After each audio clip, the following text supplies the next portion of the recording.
여러분 안녕하십니까? 시사쇼 이것이 정치다의 윤정우입니다. 민주당이 박진 외교부 장관에 대한 해임 건의안을 단독 처리하면서 정치권은 급속하게 얼어붙었습니다. 국민의힘은 김진표 국회의장에 대해서 이 사퇴 촉구 결의안으로 맞받아쳤고요. 국회 운영위 전체 회의는 개의도 하지 못하고 취소가 됐습니다.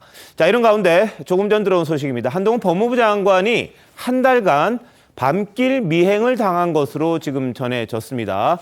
누가 했는지, 왜 했는지, 이 현직 법무부 장관을 왜 이렇게 따라다니면서 미행을 한 건지 전문가들과 바로 한번 짚어보도록 하겠습니다. 어서 오십시오. 네, 안녕하세요. 네, 막 들어온 속보입니다. 한동훈 법무부 장관에 대해서 밤길 미행이 있었다. 이런 내용이 경찰 등을 통해서 확인이 됐습니다. 조선닷컴에서 조선 NS에서 쓴 내용인데요. 자, 경찰 등에 따르면 한 달간 퇴근길을 차 한 대가 미행을 했다고 합니다. 한 달 가까이 자동차로 미행을 했다고 하고요. 다 일당이라고 표현을 했는데 이 자동차로 한동훈 장관을 미행하면서 아파트 입구를 맴돌거나 이런 식으로 해서 수행원과 법무부 공무원들에게 불안감과 공포감을 불러일으켰다. 그래서 경찰이 지금 입건을 한 상태고요. 거의 누군지 특정을 했다고는 하는데 이게 일종의 미행, 스토킹 아니냐 이런 지적이 있고요. 이 사람들을 이 CCTV 등을 통해서 확인을 했다고 합니다. 아직까지 누군지에 대해서는 명확하게 밝혀지진 않았는데요. 아파트 입구까지 따라다녔다고 합니다. 그리고 용의자가 누군지 알고는 있는데 아직까지 밝히지는 않았습니다. 한겨레신문에서는 한겨레닷컴이죠. 이 사람이 누군지가 이제 거의 특정이 됐다. 이런 지금 속보도 나와 있습니다. 유튜버라고 이야기를 했다는데 미행한 남성에 대해서 100m 이내 접근 금지를 했다. 이런 보도가 막 한겨레닷컴에서도 지금 나왔습니다. 다시 한번 정리해드리면 최근 한 달 동안 한동훈 장관의 퇴근길을 자동차로 따라오는 일이 있었답니다. 그래서 장관의 아파트 입구까지 맴도는 모습 이런 것들이 CCTV에 다 잡혔다고 하고요. 경찰은 불안감과 공포심을 일으킨 혐의로 지금 조사를 하고 있고 한동훈 장관에 대해서 한 100m 이내 접근 금지 조치를 했다. 이게 지금 한겨레의 보도입니다. 조선닷컴에서 단독 보도를 처음 했고요. 이어서 이제 한겨레에서 후속 보도가 나오고 있는데 자, 최병표 편장님 이거 어떻게 봐야 됩니까? 글쎄 현재까지 나온 걸로 봐서는 이제 일당 이렇게 얘기를 하지 않습니까? 예. 그러면 한 명이 아니라는 거. 네. 그다음에 그 차량은 SUV 차량이라고 해요. 예. 그러니까 아마 법무부 청사가 과천에 있지 않습니까? 네, 그렇죠. 그러니까 과천에서 이제 아마 퇴근 무렵에 대기를 하고 있다가 네. 한동훈 법무부 장관이 이제 그 관용 차량을 타고 퇴근을 하면 그 퇴근해서 이제 어디를 가는지를 아마 따라다닌 것 같아요. 그러면 이제 한겨레닷컴에서 지금 썼듯이 만약에 그게 유튜버라면 아마 본인들은 이제 취재 활동이라고 주장을 할 것 같아요. 예. 그러면 우리가 보통의 상식적인 의미의 취재 활동은 미행을 해가면서 하지는 않죠. 예. 하루 정도 예를 들어서 정말 어딜 가는지 볼 수는 있지만 한 달간 그 본인한테 제대로 접근하지 않으면서 계속 뒤만 따라다녔다. 이런 취재 방식이라는 거는 예. 아마 현재 스토킹 처벌법이나 이런 것 정도를 봐도 네. 아마 그거는 스토킹에 해당하는 거지 취재 활동이라고 하기 어려울 것으로 네. 보이고 아니면 이제 예를 들어서 다른 사람일 수도 있는 거 아니겠습니까? 예, 현재 우리가 신원을 네네. 확인할 수가 없으니까 그렇게 되면 그 사안에 따라서 이게 그 어떤 스토킹 처벌법까지는 저는 적용이 가능할 것 같은데 네. 예를 들어서 다른 형법이나 이런 데 조항까지도 예. 잘 봐서 이게 처벌하는 법률이 있을 것인가 하는 네. 부분은 조금 더 이제 일단 사람은 특정한 것으로 보이니까 예. 아마 좀 조사를 해봐야 되지 않을까 이런 생각이 듭니다. 자, 서정익 변호사님 생각은 어떠세요?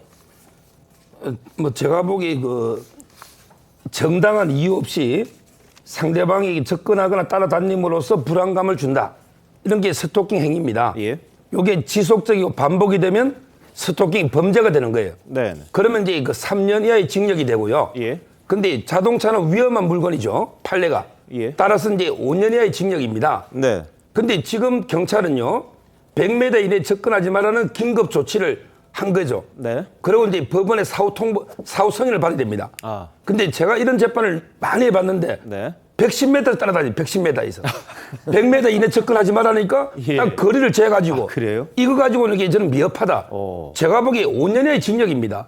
아주 재질이 안 좋아요. 예. 저는 바로 이제 체포라든지 현행범이니까 따라다니면 예. 이런 식으로 강력한 조치를 해야지 100m 내에 접근하지 마라 하는 게 과연 실효적인가 보호에 이런 이제 의문이 드는 거고요. 예. 그다음에 두 번째 제가 말하고 싶은 거는 목적이 중요합니다. 네네. 왜 그러냐면 이게 이 행위만 보면 스토커 처벌법으로 처벌되는데 만약에 뭐 테러라든지 더한 이게 목적이 있을 수도 있잖아요. 예. 장관에 대해서 어떤 일을 할지 모르잖아요. 네. 그러면 이게 그 예비 음모죄가 될 수 있거든요. 예. 테러나 살인일 때는. 따라서 이게 왜 그 목적이 뭔가 이걸 이게 철저하게 수사하고 네. 동승자, 공범이 몇 명 있는지 이걸 이게 수사해야 된다. 지금 신원은 밝혀진 것 같아요. 왜냐하면 예. 블랙박스나 CCTV가 있으니까 네. 차량 번호나 얼굴은 나온 거죠. 그렇겠죠. 자, 차량 번호를 아마 기준으로 해서 이 소유주라든지 탑승자 같은 경우에 이제 확인을 한 걸로 지금 보이는데요. 어떤 목적인지는 아직까지는 모릅니다. 다만 한겨레에 따르면 유튜버다 이런 이야기를 합니다만 이 사람이 실제 유튜버인지 뭐 어디에 소속이 돼 있는지 개인인지 아니면 단체인지 집단인지 그런 부분들은 이제 조사가 좀 진행이 돼 봐야 할 그런 상황이긴 한데 지금 서정욱 변호사님 말씀하신 거 아주 최악의 경우를 지금 상정해서 말씀하신 거거든요. 자, 전순미 변호사 보실 때 어떠세요? 얼마 전에 한동훈 법무부 장관께서 신당역 스토킹 범죄 예. 사건에서 이 사태의 심각성 그리고 대응 방법을 얘기를 하셨는데 사실 이게 한동훈 법무부 장관이 남자이고 뭐 법무부 장관 지 이런 게 중요한 게 아니라 네. 이거 구도를 가해자 피해자 구도에서 다시 이걸 좀 재조명해서 스토킹 범죄의 심각성을 인식할 필요가 있다. 그래서 아무리 그 피해자가 어떤 직위에 있는 남성이라 할지라도 피해자는 피해자이니까 예. 거기에 맞춰서 그 쟁점을 할 필요가 있고 무엇보다 신당역 범죄를 보시면 알겠지만 스토킹 범죄가 가장 무서운 건 강력 범죄의 전조 현상이라는 겁니다. 예. 그렇기 때문에 여기에서 단순히 법무부 장관이니까 이 정도 선에서라는 생각보다는 이게 그 피해자라는 입장에서 네. 차후에 나타날 수 있는 강력 범죄에 대한 전조 그다음에 그 향후 예방을 하기 위해서 거기에 대한 대응이 분명히 필요하다고 보고 네. 특히 그러기 때문에 어떤 아니란 생각보다는 저는 강력한 수사로 해서 엄중한 대처를 할 필요가 있다고 생각합니다. 네. 자, 한동훈 장관은 최근에 급증하는 스토킹 범죄에 대해서 아주 엄정 대응하겠다 이런 이야기를 했고 법도 바꾸겠다 했던 적이 있습니다. 근데 이게 본인에게 해당되는 일이 돼버렸네요. 한번 보시죠. 우리 국민들은 여전히 강력 범죄로 인해서 생명과 안전을 위협받으면서 자신에게도 언제 범죄가 닥칠지 모른다는 불안감 속에 생활하고 있습니다. 범죄를 유발하는 환경도 지속적으로 개선하고 강력사범 등에 대한 전자감독제 운영도 획기적으로 강화하겠습니다. 스토킹 범죄의 경우는 피해자가 꼭 여성에만 국한되는 것도 아니고 우리 국민 모두 당할 수 있는 보편적인 범죄입니다. 여기에 대해서 좀 경각심을 가지고 더 강도 높은 대책을 마련해야 하는데요. 많은 아이디어를 모아서 국가가 할 수 있는 최대한, 국가가 피해자를 보호할 수 있는 최대한을 해보도록 노력하겠습니다. 자, 이번 사건은요, 이 미행을 감지한 법무부 직원의 신고로 경찰 수사가 시작이 됐다고 합니다. 그러니까 퇴근하는데 보니까 뭐 어떤 차가 계속 따라왔던 게 느껴졌던 모양이죠. 근데 이게 뭐 하루 이틀도 아니고 한 달 내내 아마 같은 차가 아닌가 싶은데요. 그 차가 계속 따라붙으니까 이게 뭘까 그랬던 거 아닌가 싶습니다. 자, 지금 한동훈 장관 이야기를 들어보면 본인에 대한 이야기 같아요. 피해자가 꼭 여성에만 국한되는 게 아니다. 뭐 이런 이야기를 했거든요. 자, 김영주 의원님 어떻게 봐야 될까요? 이제 아마 그런 의식을 알고 좀 세게 발언했을 수도 있겠다 그런 또 돌이켜 놓고 보니까 네네. 그런 생각도 드는데 이 부분은 조금 이제 좀 달리 생각하는 것이 예. 실제적으로 한동훈 장관을 좋아해서 쫓아다니는 그런 경우라기보다는 조금 정치적 배경이 의심되는 그런 부분이 있습니다. 왜냐하면 퇴근길만 다녔다.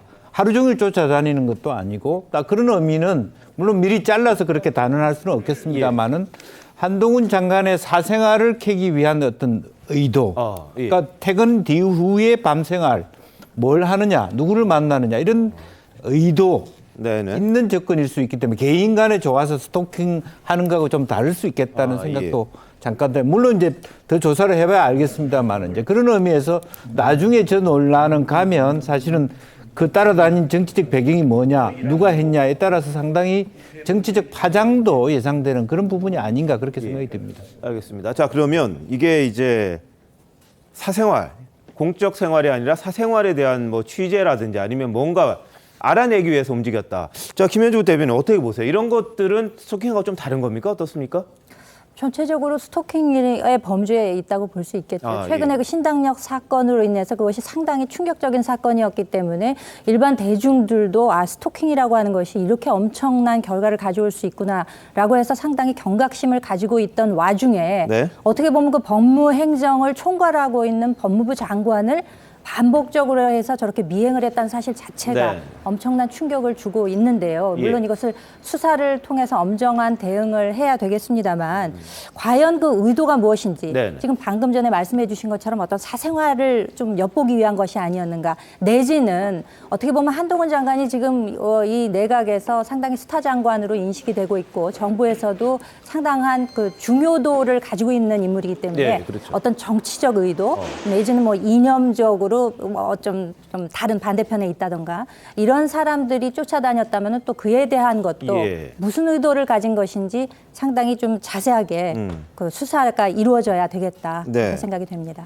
자, 지금 조선닷컴에서 첫 보도를 한 다음에 한겨레 그리고 좀 노컷 뉴스에서도 이런저런 내용들이 하나씩 나오고 있습니다. 지금 노컷 뉴스에 따르면 한동훈 장관을 미행한 일당이 언론사를 표방하는 유튜브 채널을 운영하는 사람이다. 이렇게 지금 단독 보도라고 내놨습니다. 그러니까 한동훈 장관을 미행한 사람들이 일당이라고 하는 사람들이 유튜브 채널을 운영하는 사람인데 언론사를 표방하고 있다. 이렇게 이야기를 하는 거. 그러니까 유튜브 언론이다 이렇게 주장하는 것 같아요. 그러면서 이 누군지 특정을 했다고 합니다. 언론사를 표방하는 유튜브 채널 운영자들을 특정을 했다는데 자, 최용평 장님. 네. 이걸 취재라고 볼 수 있나요? 아니면 어떤가요? 아니, 예를 들어서 언론사를 표방이라는 단어가 뭔지는 모르겠는데 네. 사실은 그 보통의 경우에는 언론사도 유튜브 채널을 가지고 있는 경우가 꽤 많잖아요. 예. 뭐 예를 들어서 그 조선 뭐 NS 같은 데도 거기서 유튜브 하는 사람들을 이렇게 가지고 있는 경우가 있고 그러기 때문에 근데 엄밀하게 따지면 유튜브는요. 언론의 범주에 포함하지 않습니다. 예. 우리 이제 방송통신위원회법 뭐 이런 데 보면 네. 유튜브는 언론이라고 규정이 돼 있지 않아요. 예. 그래서 언론과 유튜브 사이의 경계가 좀 모호해요. 네. 근데 대부분의 경우에 이제 유튜브를 하는 사람들이 또 언론인 출신들이 많이 하잖아요. 예. 그러다 보니까 이제 이게 경계를 넘나드는 수가 있어요. 그래서 제가 아까 말씀드렸잖아요. 아마 이 해당 운영자 측에서는 취재 활동의 일환이다라고 네. 주장을 할 가능성이 그러겠죠. 대단히 높은데 문제는 어디에 있냐면 자 그러면 우리가 흔히 취재 활동과 스토킹의 경계가 또 있을 거 아니겠습니까? 그러면 우리가 흔히 취재 활동이라고 한다면 취재의 목적이 있을 것이고 예. 과정이 그 위법적이면 곤란해요. 네. 근데 이거는 만약에 취재의 목적이 있었다고 할지라도 한 달 동안 한 번도 한동훈 장관한테 가서 뭘 물어보거나 취재 활동을 하지 않고 네. 그대로 한동훈 장관만 쫓아다녔잖아요. 예. 그것도 퇴근 이후에 어디 가서 뭘 하는지를 쫓아다녔거든요. 이거는 아무리 우리가 100번을 양보하더라도 취재 활동으로 보기 어려운 거거든요. 그러니까 이제 아마 그렇게 주장을 할 가능성이 높은데 제가 보건대는 이거는 결국 이제 경찰의 수사 결과가 어떻게 나오느냐 그리고 그 부분에 관해서 나중에 판사가 그래 그거 취재 활동 맞다 이렇게 인정할 것인지 네. 뭐 이런 부분에 가서 최종적으로 그 이제 뭐 결정이 나오겠지만 예. 글쎄 저희도 뭐 이제 기자 생활을 할 때 뭐 일부 이제 정치인들이나 이런 사람들이 취재를 너무 열심히 하다 보면 저한테 그런 얘기를 한 적이 있어요. 당신 나 지금 감시하는 거냐 이렇게 얘기하는 사람이 있긴 한데 예. 그런 얘기 실제 들어본 적이 있습니다만은 네. 그러나 그거하고 그때는 그 사람을 실질적으로 제가 가서 취재를 했거든요. 그렇죠. 예. 그런 건데 이거는 취재를 안 하고 뒤를 쫓아다닌다고 하면 이거는 아무리 생각해도 취재 활동이라는 거를 그 적어도 경찰이든 저 판사든 받아들이기 좀 어려운 것 아닌가. 저는 뭐 좀 미리 제가 예측을 해보자면 그렇습니다. 자, 근데 뭐 일부에서 파파라치 이런 거 있잖아요. 몰래 숨어서 이렇게 찍는 그런 사람. 그런 식으로 이야기할 수도 있나요? 어떤가요? 얼마 전에 저희가 영국 조문건으로 논란이 있었잖아요. 예. 다이애나 그 왕세자비도 그런 파파라치 건으로서 굉장히 생명을 잃었다는 그런 역사적인 비극들이 네. 있는데 그러한 측면에서 봤을 때 사실은 이 사건의 핵심은 경찰 조사에서 핵심은 첫 번째 이제 말씀하신 대로 과연 유튜브라든가 그런 온라인 매체들을 언론 출판의 자유에 해당되는 그 매체로 볼 수 있느냐 그게 쟁점이 될 것 같고 두 번째는 지금 스토킹 결국엔 처벌법으로 범죄 처벌법으로 할 수밖에 없는데 상대방의 의사 여기서는 한동훈 법무부 장관의 의사에 반해서 이렇게 따라다니는 것이 바로 한동훈 법무부 장관 스스로가 이제 불쾌감을 얘기를 했느냐, 이제 그런 구성 요건들이 어디까지 충족이 되고, 특히 과거 대법원 판례에서 자동차를 위험한 물건으로 어떤 범죄에 사용함에 있어서 위험한 물건으로 그걸 봤다는 점에서 그러한 구성 요건 지점들의 판단 여부가 이제 핵심이 아닐까 생각이 됩니다. 알겠습니다. 지금 스토킹 범죄 처벌법에는 이렇게 되어 있습니다. 상대방의 의사에 반하여 정당한 이유 없이 상대방에게 접근하거나 따라다님으로써 불안감, 공포심을 일으키는 행위 이렇게 되어 있습니다. 3년 이하 징역형, 3천만 원 이하의 벌금형 이렇게 되어 있거든요. 근데 지금 이 상황에서 과연 이 퇴근 이후의 생활을 공적인 영역으로 볼 것이냐, 또 사적 영역으로 볼 것이냐, 그 부분도 하나의 이 변수가 되지 않을까 싶은 생각 좀 드는데, 이 사람들은 한 장관의 마지막 일정지부터 따라다녔대요. 그러니까 과천에 있는 법무부에서 퇴근을 하면 거기 앞에 있다가 갔고요. 뭐 법원이라든지 헌법재판소 이 변론하지 않았습니까? 그때는 또 거기서 지키고 있다가 따라다녔다 그럽니다. 국회에 있을 때는 국회에 있고. 그러니까 그만큼 일정을 다 알고서, 이 장관의 마지막 일정이 어딘지를 알고서 그때부터 개인적인 퇴근길을 이른바 미행한 그런 셈이 되는데, 이건 어떻게 봐야 돼? 공적인 활동을 취재하는 겁니까? 어떻습니까? 제가 보기에 이거는 언론의 그 취재 활동의 자유의 한계를요, 네. 명백하게 넘어선 행위다. 언론이 아무리 취재 활동의 자유가 있더라도 그 한계가 있는 거예요. 예. 이거는 명백하게 그 개인의 사생활 침해다. 저는 그래 봅니다. 장관이든 대통령이든 다 이게 퇴근 후에는 사생활에 프라이버시 자유가 있는 거죠. 이걸 이게 미행까지 하면서 계속 취재한다는 거는 아무리 봐도 이게 그 언론 자유로 주장할 수는 없다. 이렇게 보이고요. 우리가 스토커 처벌법은 3가지 요건만 보면 돼요. 첫째는 이제 정당한 이유 없이 따라다닌다. 두 번째는 이제 이게 반의사 불벌죄거든요. 따라서 상대방의 의사에 반해서 따라다닌다. 그리고 중요한 게 불안감이나 공포감을 느낀다. 네. 그럼 이게 사생활이 침해되더라도 불안감, 공포감 느끼잖아요. 그리고 아무 정당한 이유 없고, 그리고 이제 그 한동훈 장관의 의사에 반하고, 제가 보기에 딱 떨어지는 스토커 행위다. 저는 이렇게 보고요. 옛날에 그 얼마 전에 열린 공감 TV라고 있어요.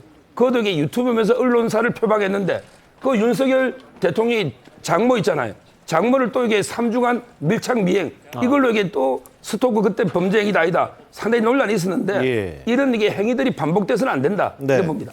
알겠습니다. 지금 또 뭐 노컷 뉴스에 보면은 구체적으로 이 유튜브라는 사람이 어떤 방송을 했는지에 대해서도 좀 일부 드러나고 있습니다. 김건희 여사 관련된 것도 했던 사람이다. 뭐 이런 지금 보도가 나와 있습니다. 노컷 뉴스에는요.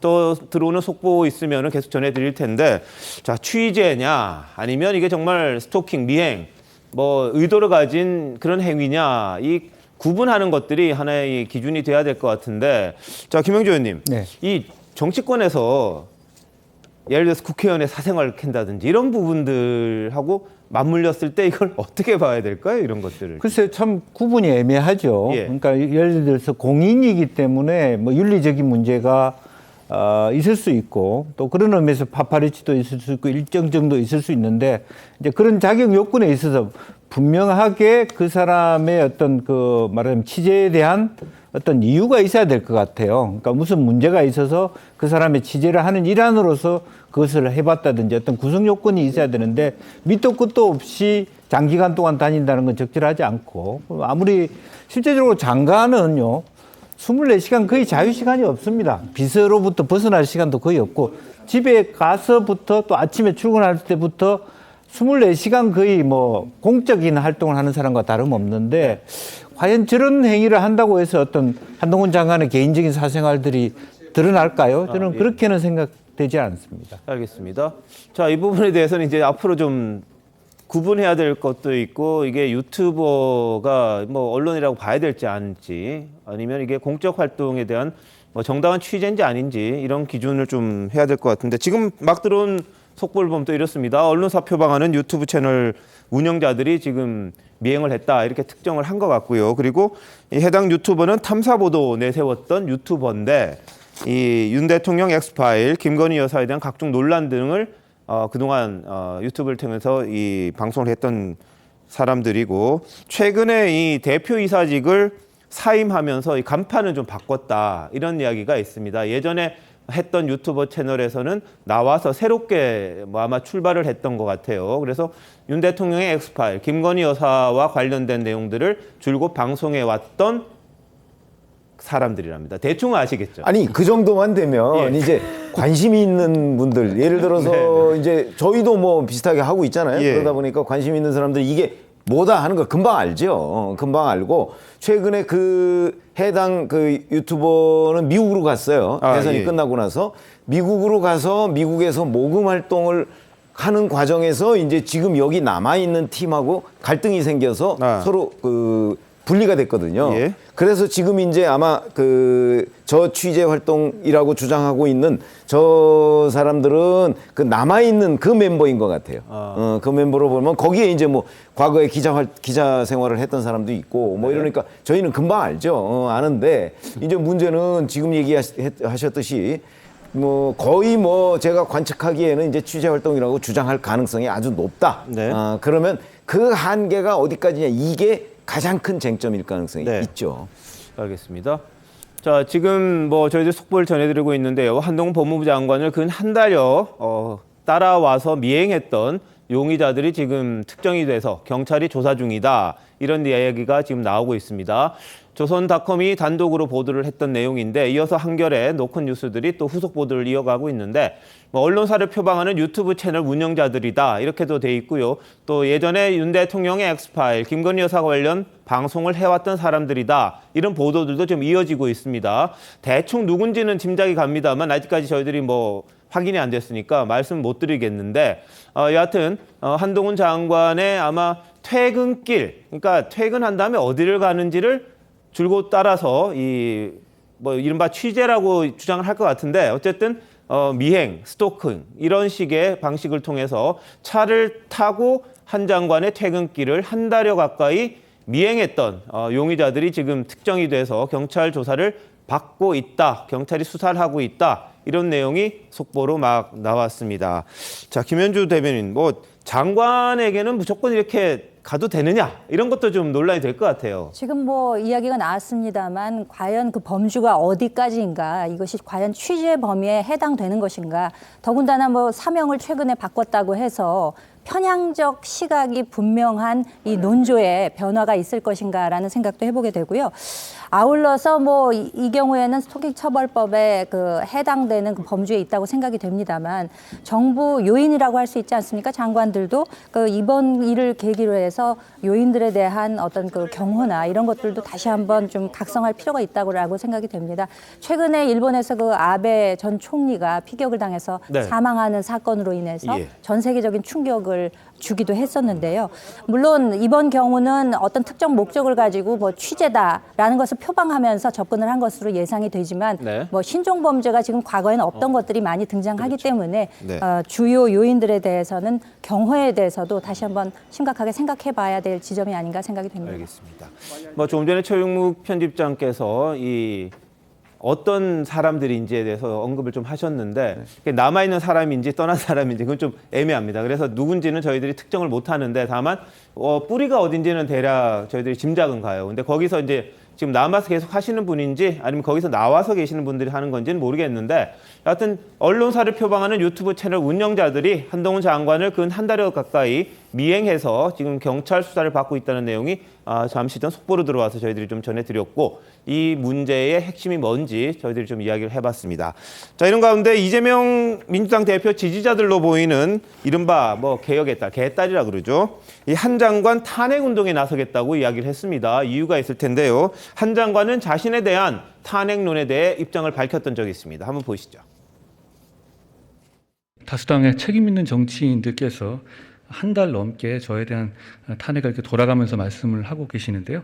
일단 저는 제가 과문하긴 합니다만 탄핵이란 말이 그렇게 가볍게 반복해서 쓰일 수 있는 말인지 좀 의문이 들긴 하고요.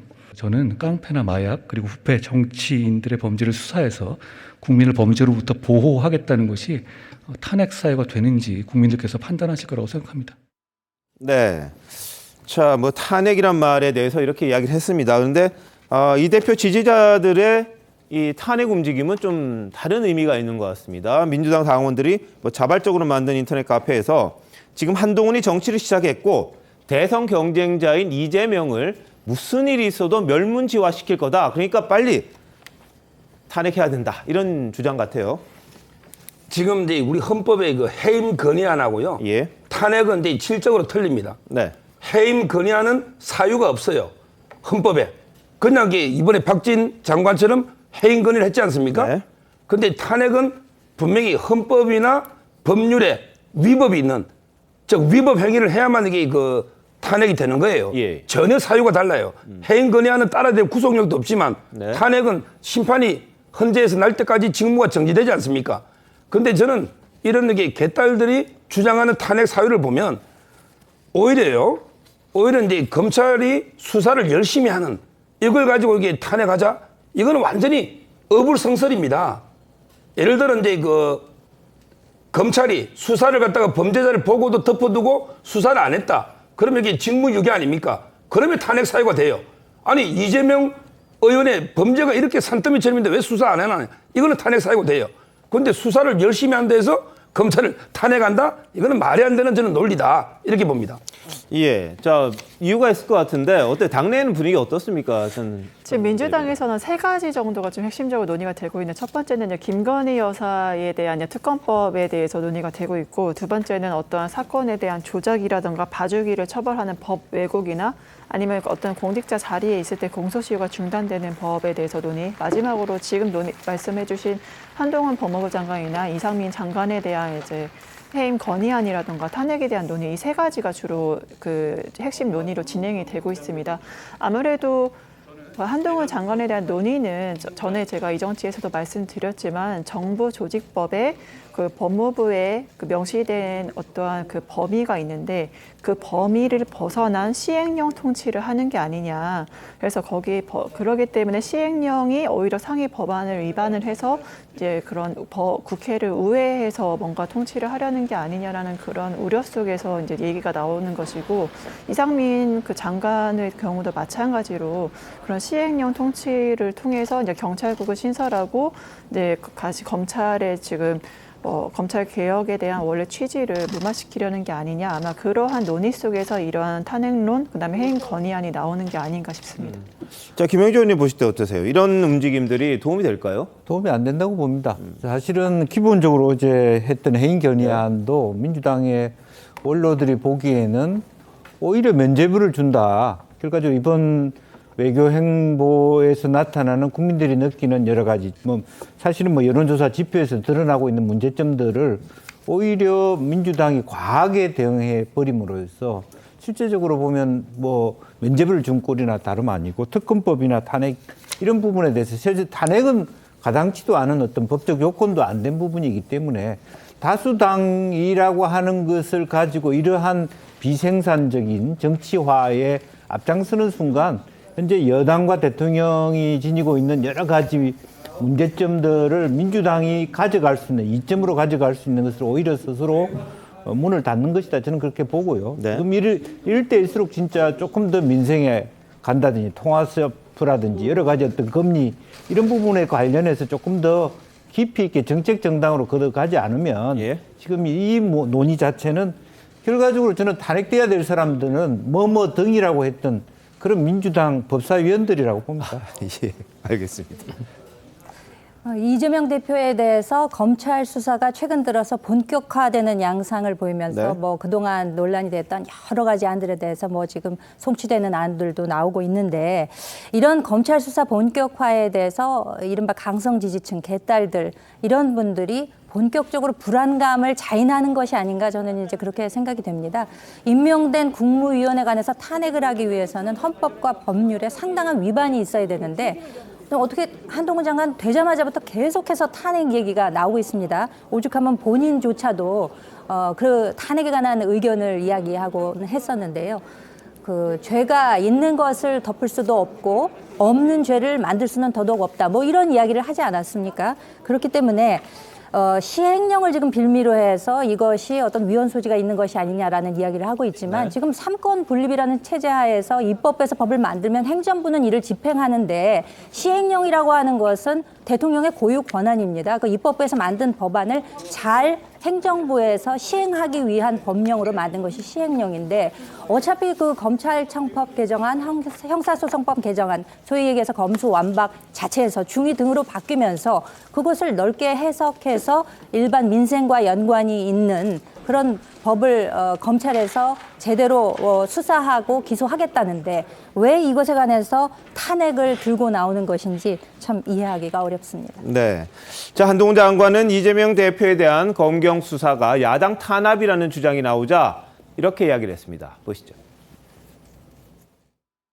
성남FC 관련해서 제3자 뇌물죄로 이재명 당시 시장을 엮었는데요.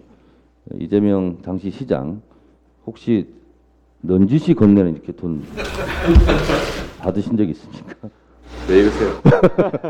예, 본인이 직접 넌지시 받지 않았다는 것이 확실하니까 결국은 제3자 뇌물죄를 엮어서 송치한다고 그럽니다. 있는 죄도 없는 죄가 되고 없는 죄도 있는 죄가 되는 그런 정권인 것 같습니다. 없는 죄를 덮어 씌우는 거는 안 되는 거라는 거. 다만 있는 죄를 덮어달라는 거는 전혀 다른 얘기입니다. 범죄 수사를 받던 사람이 다수당의 대표가 됐다고 해서 만약에 죄가 있더라도 덮어달라고 얘기하는 것을 국민 누가 수긍할 수 있겠습니까?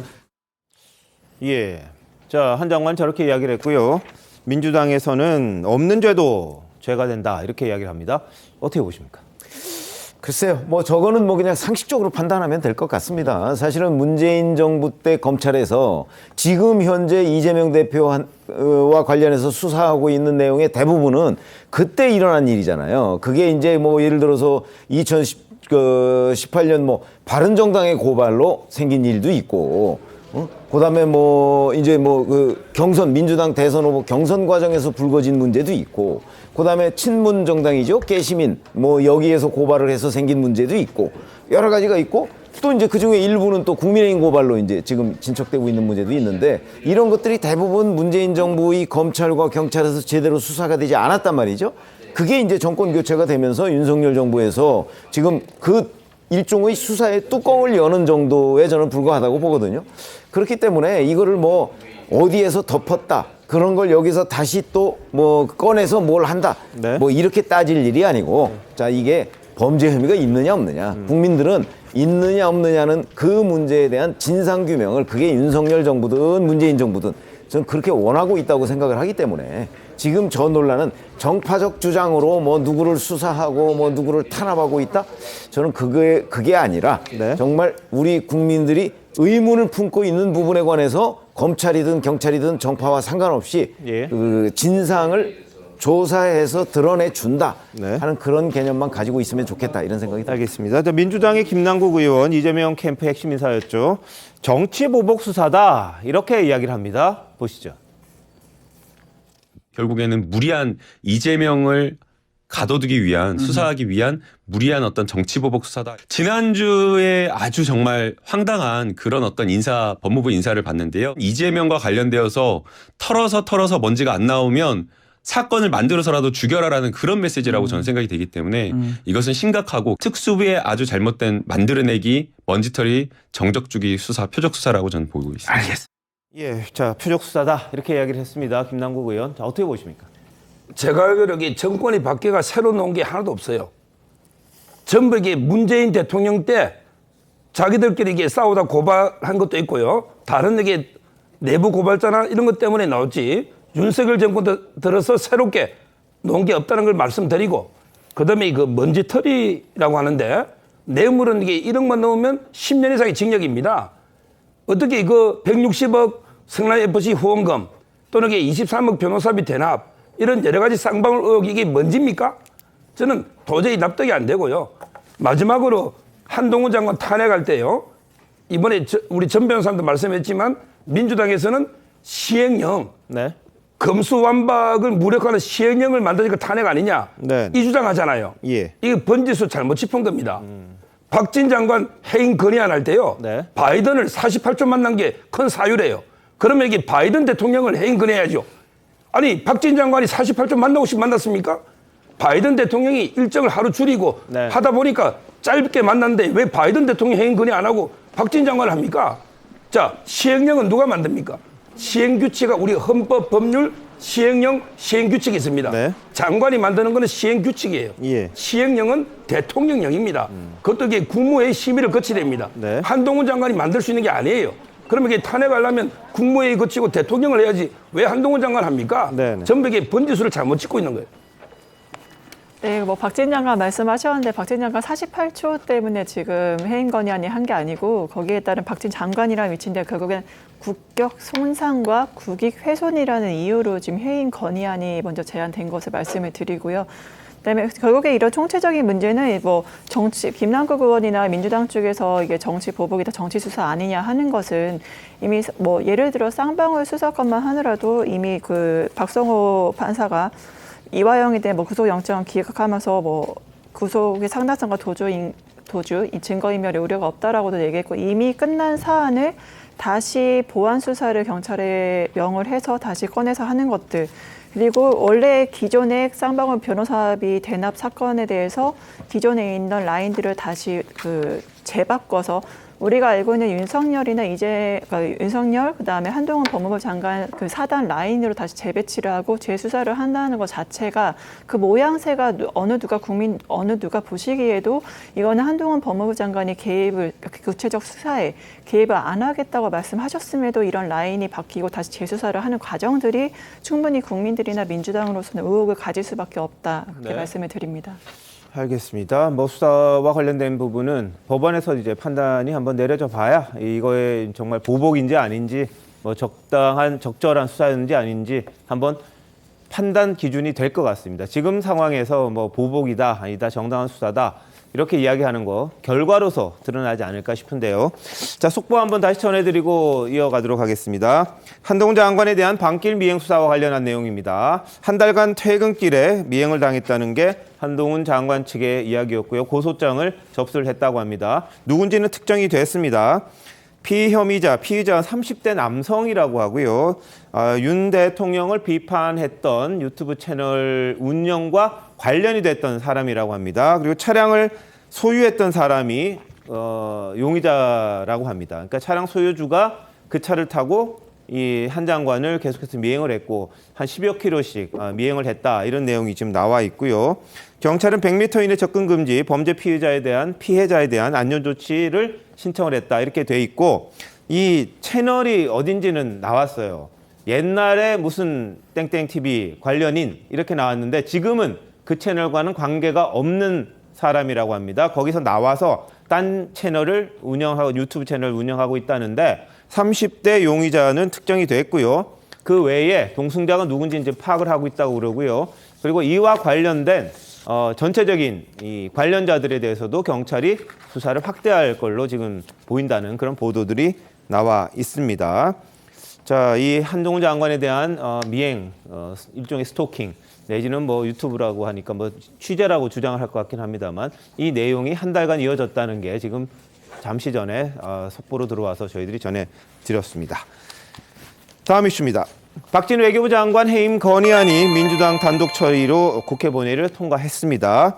국민의힘은 이 사퇴 촉구 결의안 김진표 국회의장에 대한 걸 제출하면서 맞불을 놨는데요. 화면 한번 보시겠습니다. 여야 합의 없는 일방적 진행은 국회의 파행을 불러오고 국회법이 정한 절차에 따라서 오늘 신속히 해임 건의안 처리할 것을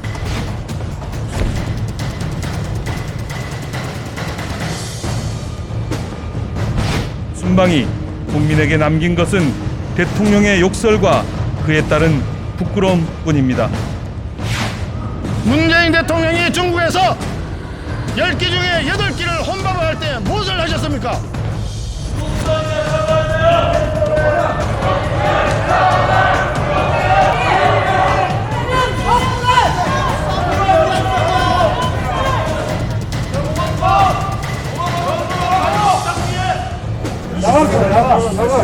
민지기호 이상 들어오지 마세요!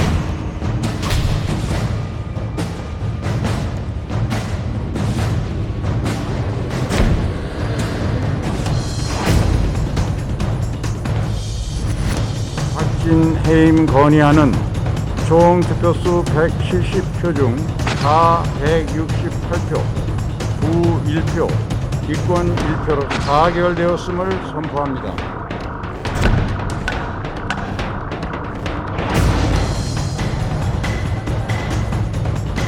한민주 한의회 국회의장 삭제하라!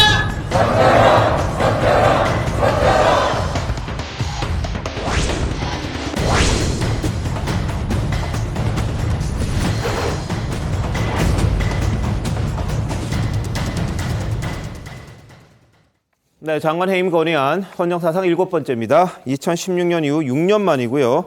국민의힘은 사실상의 대선 불복이다 이렇게 이야기를 했습니다. 그리고 표결에 불참했고 민주당은 단독 처리했습니다. 정의당은 정치를 올스톱시키는 나쁜 총국이라면서 이 표결에는 참석하지를 않았습니다. 민주당 의원들이 대부분이었으니까 압도적으로 찬성표가 나왔던 거고요. 지금 막 대통령실에서 박진 장관 해임을 건의한다는 해임 건의문이 대통령실에 통지됐지만 윤 대통령 해임 건의를 받아들이지 않는다. 해임 건의안 받아들이지 않겠다. 이렇게 김은혜 홍보수석이 윤 대통령의 말을 전했습니다. 윤석열 대통령 박진 외교부 장관에 대한 국회 해임 건의를 받아들이지 않는다고 김은혜 홍보수석을 통해서 자신의 입장을 밝혔습니다. 자, 이거 어떻게 보십니까? 어제 출근길 문답에서 윤석열 대통령이 직접 얘기했었죠. 능력이 탁월한 분이고 건강이 걱정될 정도로 열심히 일을 한다. 이렇게 얘기한 거는 이미 그때 해임 건의안이 만약에 국회를 통과하더라도 내가 받아들이지 않겠다는 걸 명백하게 한 거고요. 자, 근데 그럼에도 불구하고 민주당은 그러면 왜 밀어붙였느냐? 역시 이거는 법적인 문제라기보다는 정치적인 공세라고 봐야죠. 그래서 민주당은 정치 공세를 하고 있는 것이고, 지금 윤석열 대통령은 여기에서 일단 사과 이런 건 접어두고 바이든이라는 그 단어가 있었느냐 없었느냐는 부분에 관한 진상 규명을 먼저 한 다음에 이제 사과 여부는 검토를 하겠다. 아마 이런 입장으로 보여요. 이렇게 되면 그거 사실 규명이 잘 안 될 가능성이 높죠. 왜 그러냐면 지금 전문가들도 바이든인지 날리면인지 뭔지 이게 분명하지가 않거든요. 그러니까 이게 조만간에 결론이 날 가능성은 없다. 이렇게 보면 이 전국 경색은 굉장히 오랫동안 갈 것이다. 이렇게 봅니다. 예. 자, 김영주 의원님. 대통령으로서는 이게 최선인가요? 어떻습니까?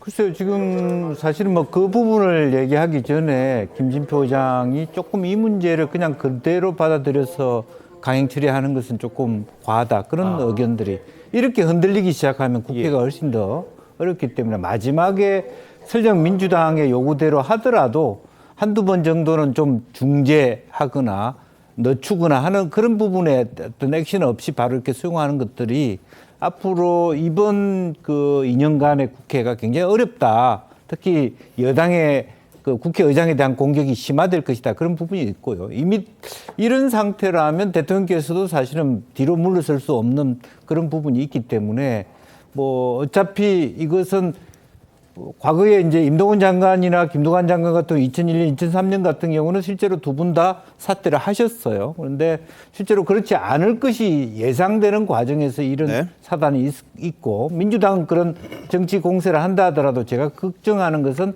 김진표 의장의 어떤 앞으로의 중립성 문제 때문에 상당히 국회가 훨씬 더 어렵게 진행될 가능성이 높아졌다는 부분입니다. 자, 당장 오늘 국민의힘에서는요. 국회의장에 대한 사퇴 촉구 결의안 제출로 맞불을 놓았습니다. 한번 보시죠.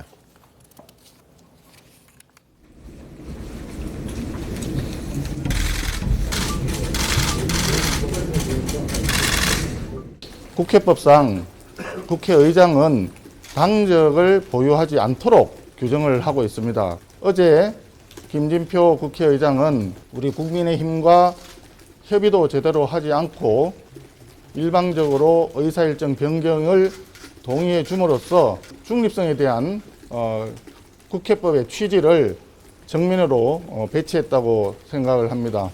어떻게든 이 초점을 돌려보려고 안간힘을 쓰시는 것 같은데 정말 눈물겹습니다.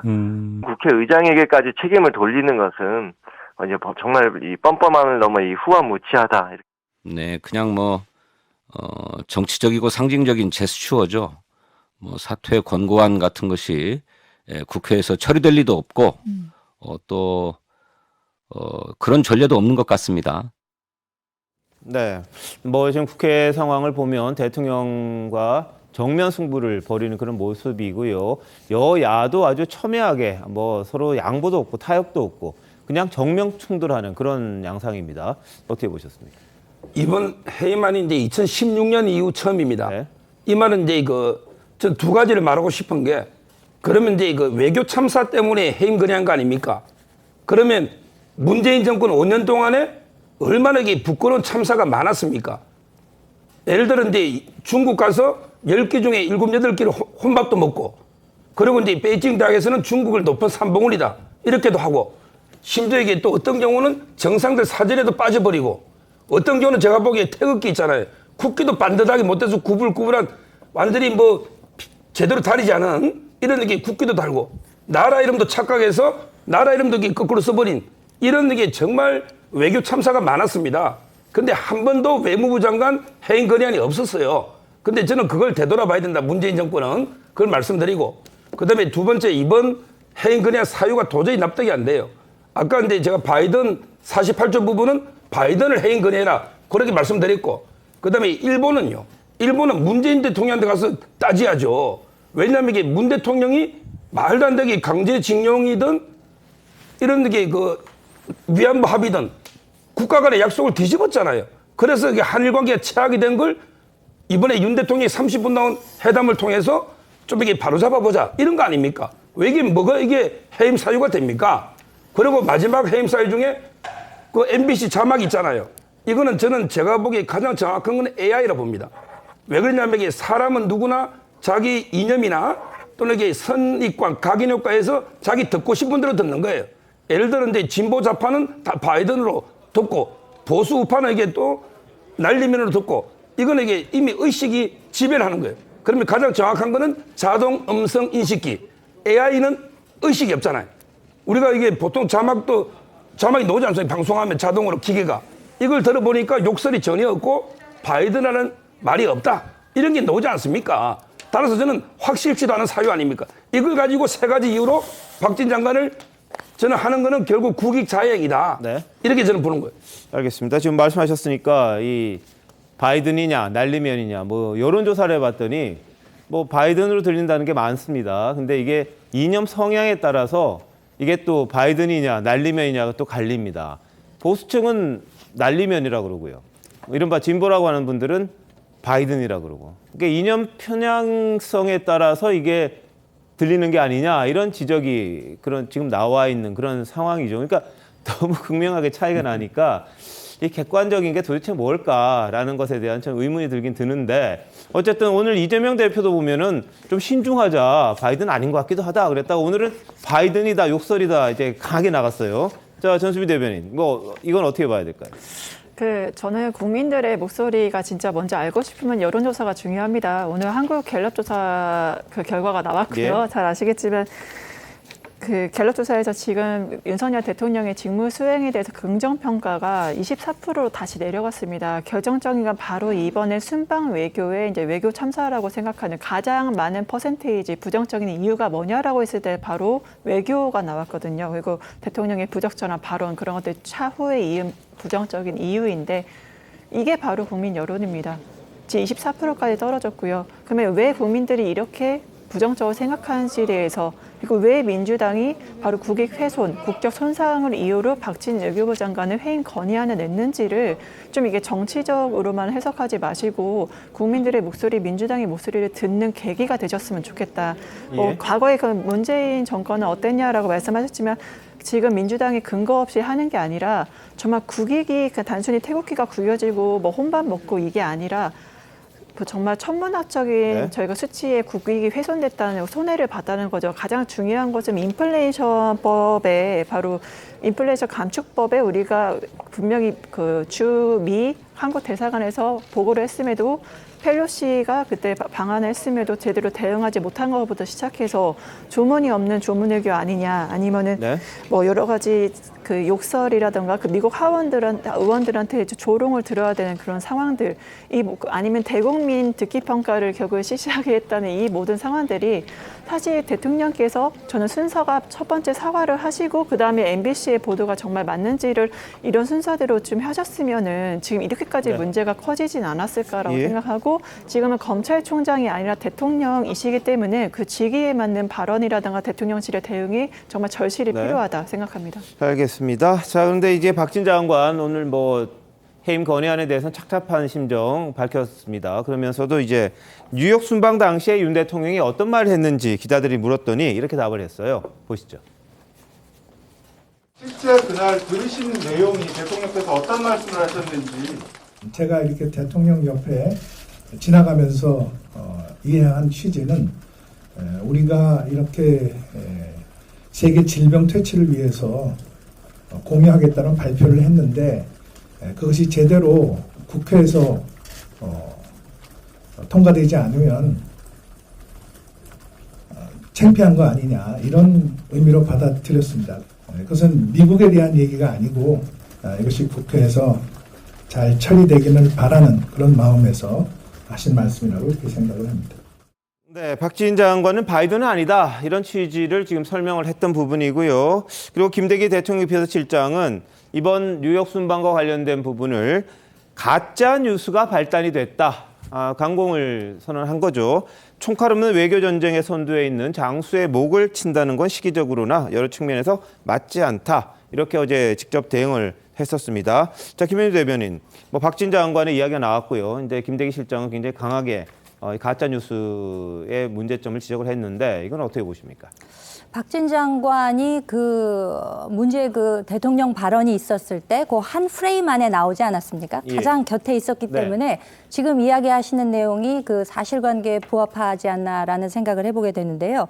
이 글로벌 펀드에서 사실상 2,500만 불을 공여하기로 했다가 당일에 이제 1억 불 하기로 했다는 거 아니겠습니까? 지난 문재인 정부에서도 2,500만 불 했었고, 그렇기 때문에 이제 발언 기회도 주어졌고 했는데 이것이 과연 우리 국회에 와가지고 과연 협조가 돼서 통과가 될 것인가에 대한 염려를 이야기하니까 이후에 그 녹취는 나오지 않았지만 그 김은혜 홍보수석이 이야기하기에도 박진 장관이 나중에 다 잘 처리될 수 있도록 협조를 구하겠습니다라는 이야기를 했다는 것이 전체적인 이 문맥이 맞아 돌아가지 않나라는 생각이 드는데 이번에 박진 장관 해임 건의안에 대해서는 이것이 사실 법적 구속력이 없는 것이기 때문에 대통령이 이에 대해서 뭐 거부한다 아니다라는 이야기를 특별히 할 필요가 없음에도 불구하고 방금 홍보수석의 이야기로는 분명한 뜻을 밝히신 것으로 그렇게 예상이 됩니다.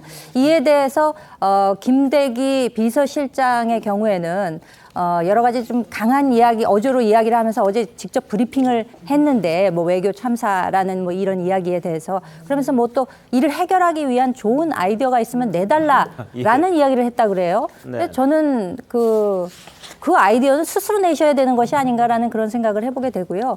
기존의 비서진들의 그 인사에 대해서 많은 지적이 있었다시피, 그리고 또 특히 그 비서실장이 어떤 정무적 감각을 발휘해서 그간에 있지 않아도 될 일들을 그냥 방치한 것이 아닌가라는 비판이 있었던 만큼 그에 대해서 한번 골몰해서 이것이 과연 어디에서 문제가 비롯됐는가 스스로 돌아보는 자세가 필요하지 않은가 생각이 되고요. 그리고 맞불 작전으로 지금 그 국민의힘에서는 김진표 국회의장 사퇴 권고안을 냈는데, 김진표 국회의장이 21대 국회에서 하반기, 그러니까 국회의장 후보로 선출된 직후에 한 말이 있습니다. 내 몸에는 민주당의 피가 흐르고 있다라는 이야기를 했기 때문에 중립성의 생명인 국회의장의 후보가 되고 나서 그 이야기한 것을 어떻게 보면 어제 실제로 보여준 것이 아닌가, 저는 그렇게 생각합니다. 알겠습니다.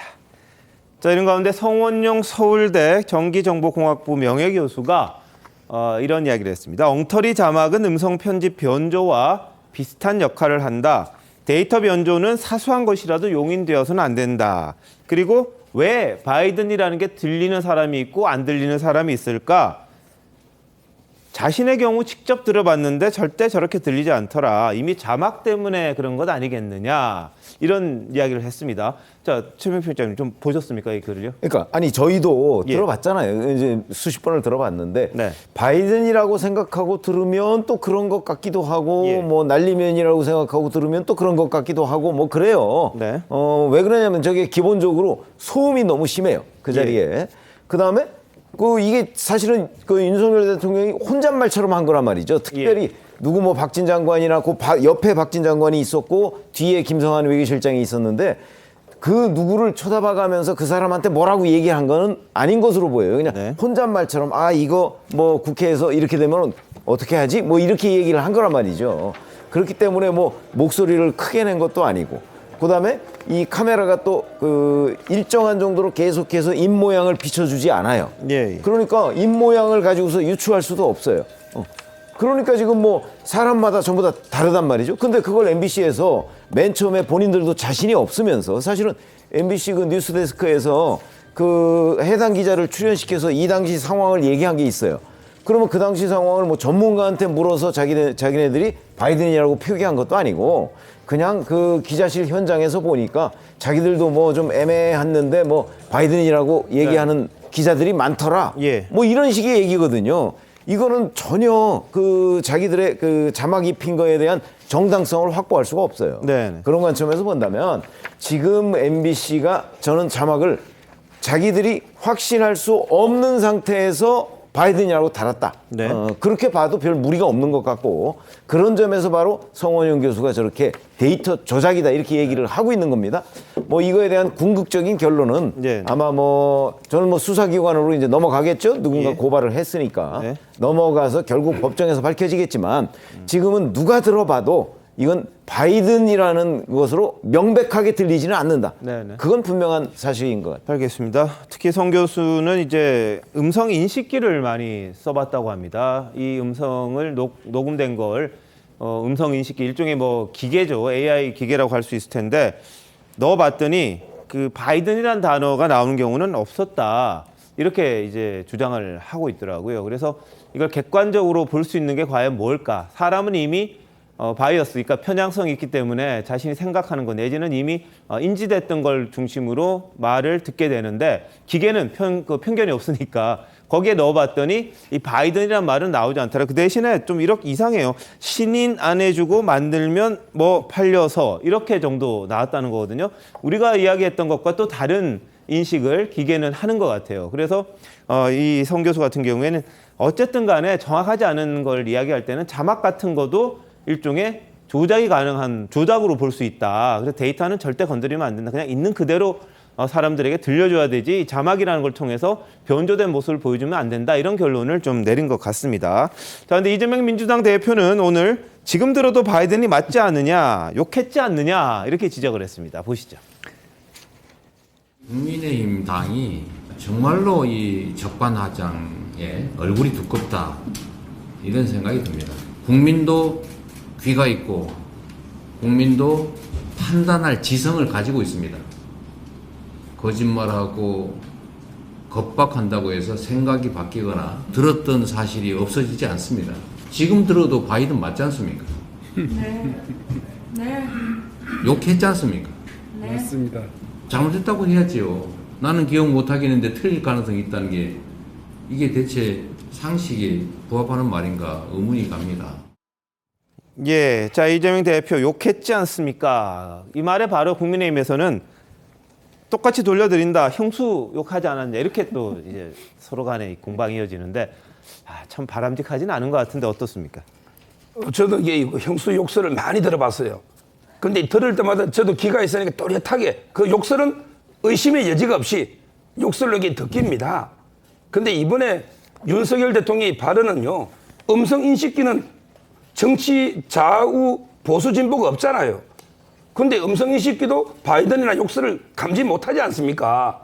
따라서 저는 이재명 대표가 이렇게 지금 이게 국민을 길을 이야기하면서 이렇게 단정하는 거는 결국에 본인의 지지층들 일부는 거기에 동조할지 몰라도 저는 이게 전체 국민의 뜻은 아니다. 네. 이렇게 보이고요. 예. 본인에게 그 항상 정치인은 자신부터 이게 좀 되돌아보는 남을 비판하기 전에 나는 이게 그 어떤가 이런 이게 자세가 좀 필요하다. 이렇게 이제 따끔하게 충고하고 싶어요. 예.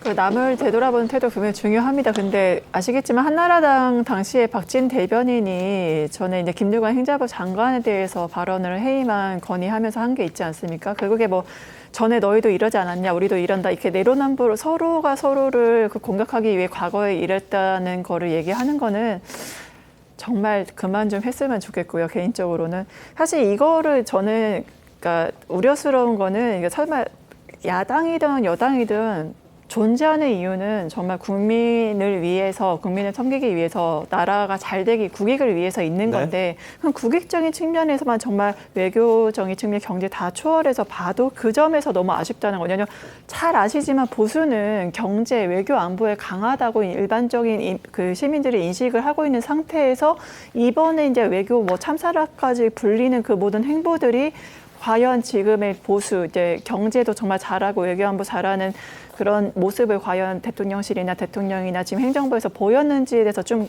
다시 한번 좀 고찰을 할 필요가 있고 무조건 바이든이다 아니다 상관없이 욕설을 하신 거는 누구나 인정을 하는 거니까 그 점에 대해서는 전 분명히 사과를 하시고 그다음 팩트체크를 하시는 것들이 발전적인 측면에서 유리하고 두 번째 우려는 또 MBC에 대해서 특정 언론에 대해서 하면은 저는 분명히 이번에 패싱당한 펠로시라든가 미국의 민주당 의원들이 그 어떤 언론 탄압, 표현의 자유를 굉장히 중요시하는 미국의 가치에 이율배반적으로 그렇게 적용되기 때문에 그런 어떠한 그 반대적인 의견이 분명히 존재할 거다. 그래서 저는 특정 언론 탓이나 그런 거, 국민 탓이나 그런 것보다는 대통령실에서 먼저 모범적인 사례를 보여주시고 좀 더 그다음 스텝으로 나아가는 게 필요하다 생각합니다. 알겠습니다. 뭐 이른바 비속어 논란, 뭐 일부에서는 비속어를 쓴 것 같지도 않다 이렇게 이야기하는 사람도 있고요. 이거 확실하다 이렇게 말하는 분도 있습니다. 서로 엇갈리는데 이 부분에 대해서 윤 대통령은 사과하지 않겠다, 유감 표명 요구 받아들이지 않겠다 이런 입장인 것 같아요. 이와 관련해서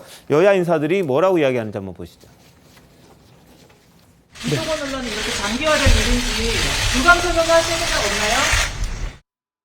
대통령이 사과하는 것은 굉장히 신중해야 되고 어떤 내용인지도 불분명한 상황에서 사과를 하는 것 자체가 이 국면 전체를 모두 다 인정하는 꼴이 되고 한번 물러서면 그다음에 2차, 3차 또 새로운 공격이 올 텐데 검사 생활 한 10년 하면 그 XX, 그 EXX, XX가 입에 붙어요.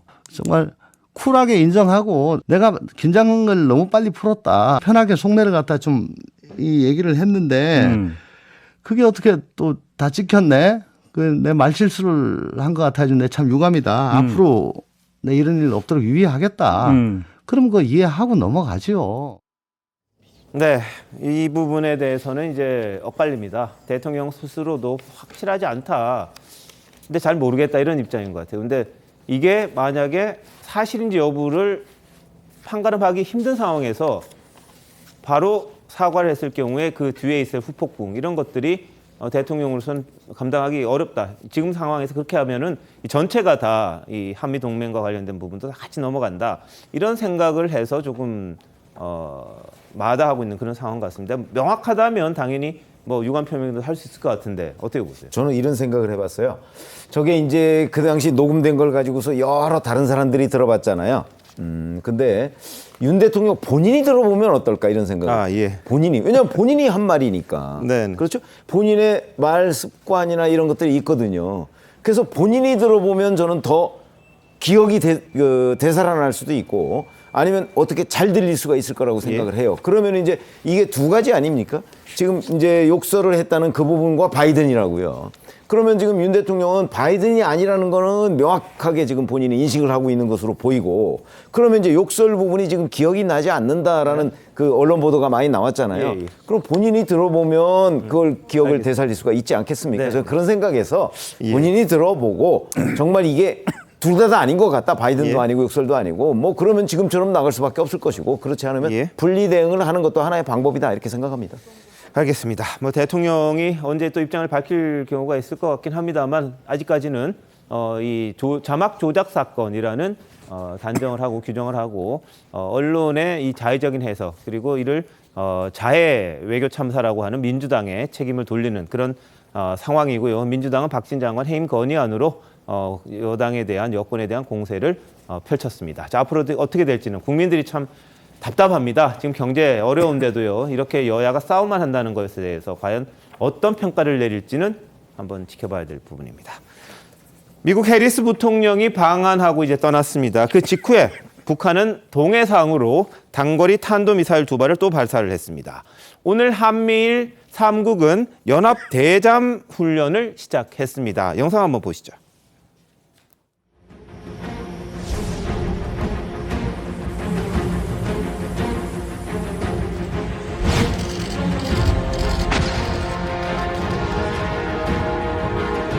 The DPRK has a ballistic missile launch program, apparently, including just yesterday, and are destabilizing the peace and security of this region.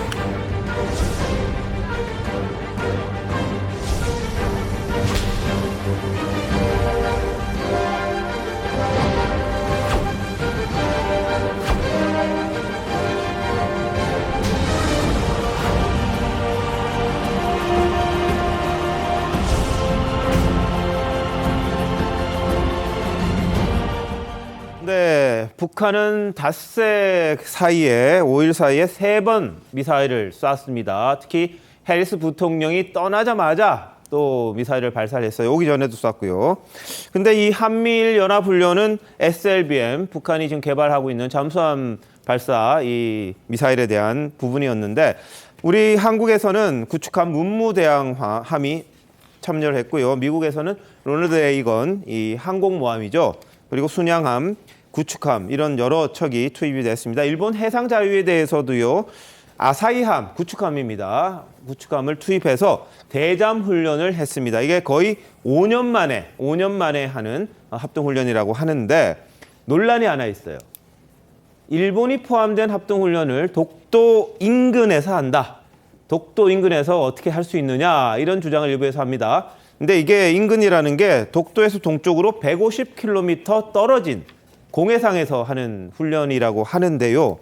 자, 김영주 의원님. 네. 이 논란은 어떻게 봐야 될까요? 그래서 지난번에는 이제 제주도 쪽 남쪽에서 했는데 이번에는 아무래도 독도에 가까운 말하자면 한국과 일본 중간 지점으로 하다 보니까 그런 데 대한 예민한 부분들이 사실은 나타난 것 같습니다. 그런데 어쨌든 이것은 연합훈련이기 때문에 실제로 뭐 독도를 기준으로 인식하는 그 자체는 좀 과하다 그런 생각이 들고요. 어쨌든 5년 만에 하는 훈련을 다시 하는 반면에 우리 땅에서 일본과 한국의 거리가 많지 않은 상황에서 독도하고 멀리서 할 수 있는 공간들이 없는 것도 사실이거든요. 어디 할 때. 그렇다고 남진하에서 할 수 있는 것도 아니고. 이제 그런 부분에 있어서는 너무 예민하게 받아들이지 않았으면 좋겠다. 다만 일본의 자위대가 오는 것에 대해서는 정치적인 논란은 뭐 피할 수 없다 그렇게 보여집니다. 네네.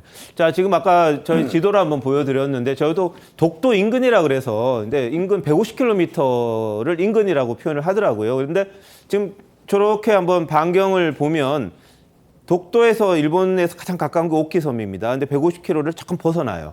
벗어나는데 이 반경을 따져보면은 일본하고 우리하고 뭐 거의 중간 정도에서 훈련을 하지 않았나. 이 공해상이긴 합니다. 근데 다만 일본이 우길기를 단체로 같이 훈련을 한다는 것, 이거 자체는 우리 감정상 우리가 용납할 수 없는 부분이기도 합니다. 근데 지금까지 뭐 관함식 할 때 이럴 때 다 일본은 우길기 달고 각국을 다니기도 했어요. 그렇지만 대한민국 입장에서는 저걸 그냥 봐야 되느냐 이런 부분이 있긴 합니다만 안규백 의원이 자신의 개인 SNS를 통해서 이런 이야기를 했어요. 한미일 해상훈련을 미리 공개를 했어요. 근데 기자들한테는 국방부가 이게 보안이 중요하니까 할 때까지 좀 기다려달라. 그래서 엠바고를 받았거든요, 기자들이. 그런데 안규백 의원이 이걸 공개하면서 엠바고인지 알았지만 국민이 알아야 되기 때문에 고민 끝에 했다. 이렇게 이야기를 합니다. 한번 들어보시죠. 엠바고를 걸었다는 이야기를 들었습니다. 예. 아, 엠바고를 걸었다는 것은 들었던 거예요? 예. 국민 알 권리 차원에서 한 이틀 이상 고민을 하고 나서 이것을 공개를 해야겠다 생각을 했습니다. 이 한미 연합 해상 훈련은 엠바고 사항이 아니고 한미일 훈련은 엠바고 사항이다. 이 점이 이해할 수 없는 지점이죠. 아마 이 정부에서도 국민적 공감대를 얻지 못할 사안이라는 점을 알고 있었던 게 아닌가. 일본이 우리를 침략을 할 때, 식민지 할 때 네. 우기기를 달고 왔잖아요. 그렇죠. 근데 이번 훈련도 아마 우기기를 개항을 하고 온다는 얘기가 있어요. 예, 장규백 의원 20대 국회 국방위원장 지냈고요. 사선 중진인데 보도 유해를 알았는데 우리 국민들이 우길기 들고 오는 일본 함정 알아야 되지 않겠느냐. 그래서 공개를 했다는 겁니다. 자, 어떻게 보셨습니까? 이쯤 되면 뭐 엠바고가 있으나 마나한 것이 아닌가 최근 들어서 더군다나 이제 그런 생각을 하게 되고요. 문재인 정부 5년 동안 북한의 비핵화를 그토록 외쳤지만 어떻게 보면 북한의 핵이 고도화되는 시간만 벌어줬다. 그래서 지금 상당히 북한 핵이 소형화되고 그리고 전술핵 같은 면에서도 굉장히 많은 북한 입장에서 보면 발전을 이룬 것이 사실입니다. 그렇기 때문에 안보 차원에서 한미일의 삼각공조라고 하는 것은 이것은 정말 피할 수 없는 반드시 해야만 되는 일이기 때문에 그간의 뭐 역사 문제로 인해서 또 한일 간에 삐그덕거리는 것이 있었다면 이번 뉴욕에서 한일 정상회담을 해서 이제 물꼬를 틔웠기 때문에 지정학적 위치가 우리나라는 어쩔 수 없이 한미일 공조를 할 수밖에 없는 위치이고 미중 간의 패권 경쟁 틈에서 또 대중 안보의 위상을 생각해 본다면 반드시 이루어져야 하는 것이 연합훈련으로 이루어졌다라고 생각이 됩니다. 정진석 비상대책위원장 국민의힘이죠. 민주당을 향해서 이 반일 감정 선동하려고 하는 거 아니냐 이렇게 비판도 했습니다. 한번 보시죠. 그런데 지금 민주당은 어떻습니까? 여전히 죽창가를 높이 부르며 국민들의 반일 감정을 선동하고 있습니다. 어제 저렇게 이야기를 했었죠. 자, 이제 안규백 의원은 알고도 했다는데, 자, 전순일 대변인 일단 한번 입장이 어떤지 한번 설명해 주시죠. 그러니까 기본적으로 제가 전에도 말씀드렸지만 민주당은 이 일본 문제에 대해서 그리고 국민의힘은 북한 문제에 대해서 좀 감정적으로 대응하는 측면이 있다라고 말씀을 드렸는데 아마 이 사건도 그런 형식으로 좀 볼 수 있지 않을까 합니다. 하지만 안규백 의원께서 그렇게 이제 엠바고 임에도 아마 말씀하셨던 거는 두 가지 요인이 있을 걸로 보이는데 첫 번째는 이번에 그 유엔 그 본부에서 이루어진 한국과 일본의 약식 정상회담의 그런 과정 속에서 좀 굴욕 외교를 한 게 아니냐. 그 특히나 문재인 대통령, 문재인 캐비넷에서 한일 관계를 제대로 안 했기 때문에 우리가 뭔가 정상화시킨다는, 그러니까 과거 정권이 못했던 거를 우리가 뭔가를 한다는 그런 목적 하에 한일 관계에 대해서 좀 무리한 행보를 걸은 게 아니냐는 민주당 자체 내에서의 문제점 지적이 있었고, 두 번째는 이제 국민의 이제 결국엔 감정이라고 할 수 있는데 아직까지 그 징용군 문제라든가 위안부 문제에서 국민들의 많은 일본에 대한 생각이 있는 상태에서 우길기가 들어오는 모습을 미처 몰랐다가 엠바고로 나중에 그 모습이 방송을 통해 알게 됐을 때 국민들이 느끼게 되는 어떤 감정적인 지점을 고려를 할 수밖에 없었기 때문에 아마 안규백 의원님께서 그렇게 말씀하신 게 아닌가. 하지만 결론적으로는 최종적으로 봤을 때 이번에 뭐 김태호 실장 해서 아니면 한덕수 총리가 미리 뭐 정상간이라든가 어떤 외교적인 것들을 엠바고로 얘기했던 것처럼 그런 것들이 더 이상은 양쪽 당에서 좀 외교적 측면 국익을 고려해서 좀 자제될 측면은 충분히 필요가 있어 보입니다. 뭐 저는 이제 지금 동북아의 안보 지형은요, 뭐니 해도 이게 미국, 일본, 우리나라 이런 데 자유주의, 자본주의 가치 동맹과 그다음에 러시아, 중국, 북한 이게 바로 전체주의, 공산주의 동맹 이 두 블록의 대립이 분명하다 이렇게 보이고요. 그 점에서 이제 그 한미일 훈련은 저는 상당히 그 의미가 있고 앞으로도 이게 강화돼야 된다 이렇게 보고, 그다음에 그 안규백 의원은 이번에 명색이 국방위원장하고 국방위원장까지 하신 분이 이런 게 비밀 사항을 폭로하는 이런 게 바로 저는 어떤 국민의 반일 감정 이런 걸 이렇게 조장하는 이런 게 행위다. 앞으로 자제돼야 됩니다. 알겠습니다. 자, 뭐 한미일 연합훈련과 관련된 논란이 좀 있었고요. 근데 안보와 관련해서는 해리스 부통령도 아주 굳건하다 이런 이야기를 하고 왔고 한미 관계 아무 문제 없다 이런 이야기도 했었습니다. 잠시만요. 대한민국 이슈의 중심, 스타쇼 이것이 정치다. 여기까지입니다. 저희는 다음 주 월요일 개천절에 다시 찾아뵙겠습니다. 고맙습니다.